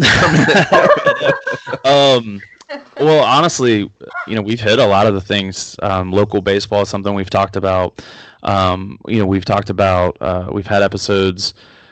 We do a little bit of everything. I think we even mentioned this at one point, whether it's sandlot baseball or the major leagues, we're willing to talk about it as long as it's baseball. And because we think baseball is a metaphor for life, and because we think baseball is kind of a lifestyle in a way, we ingrain we weave baseball into life topics. And so we'll, whether it's talking about the sandlot baseball or whether it's talking about movies. One of the coolest episodes for me that we had a Father's Day episode, and we did it on, we talked about the movie Field of Dreams, and we interviewed Dwyer Brown, who is an actor that was in that movie, and we were able to interview him. Another one was we were able to interview Jim, the Rookie Morris, from the movie, Disney movie The Rookie, and he came on our podcast, and that was really cool. So, we have these episodes where we'll talk about movies, or we'll talk about, baseball life, or we'll talk about coaching, we'll talk about the major leagues. And, really just if you like baseball at all, even in a little bit, or even if you just like listening to guys, get on each other's case and make fun of each other and have a good time, I think those are some of the things you can definitely expect when you tune into our podcast. Yeah, it's a pretty broad spectrum. I mean, we'll go from the development side, looking at coaches and talking to guys about how to fix this behind the plate, or fix this at the plate or on the mound, or whatever the case may be. And we'll look at history and go back and look at what minor league teams are doing, or we've had episodes with minor league players. Our first interview was with a player named Tim Dillard, a guy that we both love, and he's got a big social media presence, pretty funny guy, and we enjoyed talking to him. But it's a little bit of everything. If you want to hear about the game of baseball, we'll have something for you. Whether it's marketing from a t-shirt standpoint, we had an episode with a guy from a shirt company called Obvious Shirts out of Chicago, to like Nate was saying, with Dwyer Brown from Field of Dreams, who played Kevin Costner's dad, which is pretty cool. Yeah. Oh my gosh, that is amazing. You guys are listing off like, oh, we're just a small podcast, but you have all these big people. Yeah. That's the thing about baseball is it doesn't matter who you are, where you came from, or what you're doing now. Baseball is baseball. Yeah. So if you get somebody like Dwyer Brown, who was a huge role in a massively popular film about the game of baseball, he's going to want to talk about baseball. Yeah. And that's just it transcends everything. It doesn't matter where you come from or how much money you have or who you are now. Baseball is baseball, and most baseball fans just want to talk about baseball with other baseball fans. It kind of just goes back to that relational aspect of just talking baseball and having a good time. And so that's, and that's honestly been one of the biggest surprises, I think, with having the podcast has been people's willingness. Like the first couple months we had it, when it was like, Caleb would text me and be like, dude, I got, so-and-so for the podcast. Or I would say, I was able to get so-and-so to come on our podcast. It was like, why are these people talking to us? I mean, honestly, but it's like because Bob Kendrick. Yeah, it's because the baseball community is so genuine and so open and willing to talk and just talk the game of baseball and grow the game of baseball. I think that's great. So, all of those things are things you can see on our podcast. We're actually here on the podcast. Sorry. We're actually kind of in a transition period because of COVID and different things. We haven't recorded an episode in a little while because of one, baseball's been over, but also just having to distance and things like that. And so we're actually going to go to more of a seasonal format. So we're going to have a season with about 30 episodes, and then have a little bit of a time off that I think is going to make it a little bit easier to be kind of regular with it. But even in just the episodes that we've put out and trying to grow it, it's been pretty cool for sure. So do you guys fanboy a little bit whenever someone agrees to do a podcast episode? Oh, definitely. There's been multiple times when I've been very, very nervous going into an interview to talk to somebody, because it's like, I Jim the Rookie Morris, was one of my favorite movies growing up, and it was like, man, you were the actual guy that's based off of. Like, Dennis Quaid played you in a movie. Like, that's you pitched in Major League Baseball at like 40 years old, and it was amazing. Yeah, so these guys are, anytime you meet somebody like that, it's super cool. And it is hard not to kind of fanboy out and just, remember that you have to be professional and ask questions and it was kind of like that with the Pelicans. We did an on location episode with the Pelicans, and I just shot them a message on Twitter, just shooting my shot, and they responded, well, if you're in town, come on to the ballpark. We'll do an interview with the entire front office, and we'll take you on a tour. I'm like, sure. So me and Nate ended up going on vacation at the same time. It was kind of dumb luck, to be honest with you, and I found out that he was going down to Myrtle Beach the same week I was going to Myrtle Beach. We set it up, and it ended up being one of our favorite episodes, where we talked to the entire front office of a minor league baseball team, which was amazing. Yeah, really cool access. So I can't think of anything more serendipitous than that. Like, yeah. See, kids, just shoot your shot, take your chances. So the worst thing someone can do is say no or ignore you, but they could also respond. Worst thing that can happen is they'll say no. Yep. That is so awesome. Well, is there anything else you'd like to add for listeners to know about either coaching, meetings on the mound, baseball? Oh, I have a question. I just thought of it. So if you are at a baseball game, what is your menu of choice? What are you going to be eating and drinking? So, for me, I'm probably I like a hot dog at the ballpark. That's kind of the classic answer. But dude, do not say Skyline chili. No, I don't like Skyline chili. When I was a kid, Skyline chili. So it's Cincinnati chili. And Cincinnati's kind of famous for it. I think there was even a Simpsons episode here recently. Cincinnati is famous for bad chili. Just think about that. There was a Simpsons episode here recently where they went to Cincinnati and Skyline chili was featured. It's kind of their thing in the East. It's kind of known as that. it's basically chili they put on spaghetti, but Cincinnati, Okay. I don't like it. My brother likes it. I love the city of Cincinnati. That's kind of my adopted, home away from home. But I can't stand it, so I don't like their chili. But anyways, for me, it's probably I like a hot dog. But for whatever reason, when I was younger, I would always get pizza at the ballpark, a slice of La Rosa's pizza in the Reds ballpark. So I think for that, because it was always what I would get as a kid, it's just kind of stuck with me that's what I'll get. So I always get like a slice of pizza, and then I usually just drink a Diet Coke or something like that. But that's usually just kind of my menu of choice. I think kind of going back to when I was a kid, that's kind of why. With the souvenir cup. When my wife and I got married, I think I had maybe 15 souvenir cups, and she was like, we can get rid of these. And I was like, why would we get rid of them? They're perfectly good cups. Just because I got it at a ballpark and it's got a player on the side of it, and it makes it even better. We have since we've since said goodbye to some of those souvenir cups, but I've got a couple.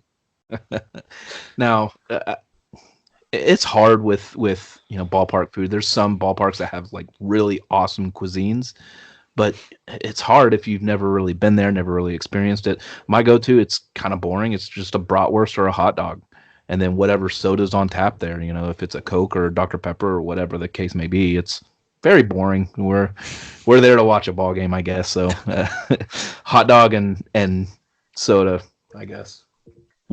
Keeping it easy. Well, is there anything else you'd like to share or add on?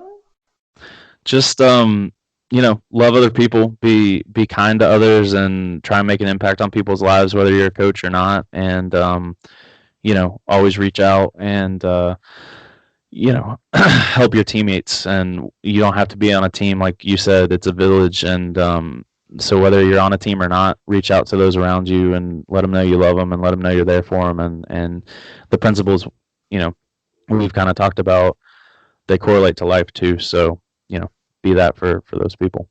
Yeah. And if you want to listen to the two Gandhis of baseball, check out Meetings on the Mound. Yep. And they can find you guys on Apple Podcasts?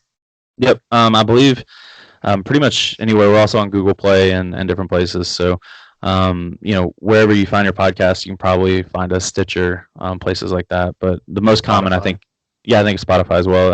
The most common place is Apple Podcast. And we also have a Twitter account that will tweet out links to our podcast as well as some videos and silliness. So that's at Mound Pod. At Mound Pod. So get it right, dude. Awesome. And do you guys have any social media presence you would like to share? Yeah. You want to kind of keep that private?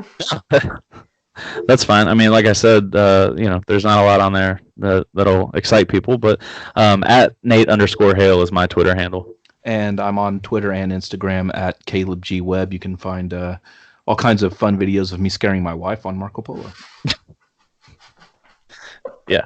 The fact that you're still married is remarkable. Your poor wife. Oh my God. Yeah. Well, Caleb and Nathan, I can't thank you enough. This was a really passionate episode. I really enjoyed learning about everything. The coaching, the games, just the philosophies. It ended up being about a lot more than just the sport itself. Mm-hmm. Yep. Thank you so much. Yep. It was a blast. Yeah, sure. Thank you for having us. Oh, anytime. Thank you guys so much.